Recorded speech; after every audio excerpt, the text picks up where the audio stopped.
কিন্তু সম্মানিত ব্যক্তিদের মধ্যে আমি একজন। কেন?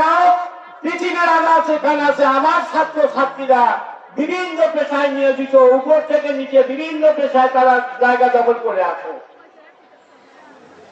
অতি গর্বের সঙ্গে বলতে চাই, এই স্কুলের আজকে যিনি নতুন সভাপতি, আমার নিজে হাতে গড়া আমার ছাত্র মোহাম্মদ শফিকুল ইসলাম, আমার নিজের গড়া ছাত্র, সে আজকে স্কুলের সভাপতি পদ গ্রহণ করেছে।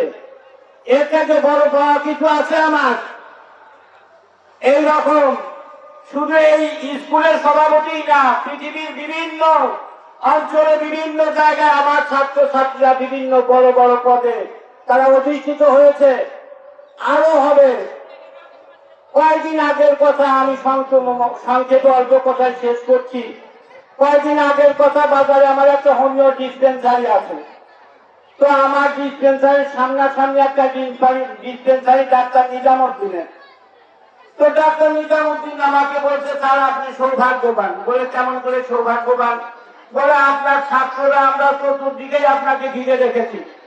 এখন খেয়াল করে দেখি যে আমার ডাইনে বামে সামনে সব দিকে আমার ছাত্ররাই তো, এক একজন এক দোকান, কিন্তু আমার ছাত্রদের মধ্যে কেউ নামাজি নাই, সকলেই নামাজি। তো নিজামুদ্দিনের কথাটা আমার আজকে মনে পড়ে। সেই নিজামুদ্দিন তো এ দুনিয়া ছেড়ে চলে গেল, আমি শিক্ষক বেঁচে রইলাম, আমাকে ফেলে রেখে আমার ছাত্র নিজামুদ্দিন কবরে চলে গেল।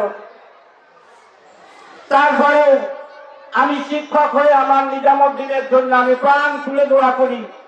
আমার নিজামুদ্দিন একজন আদর্শ ছাত্র ছিল।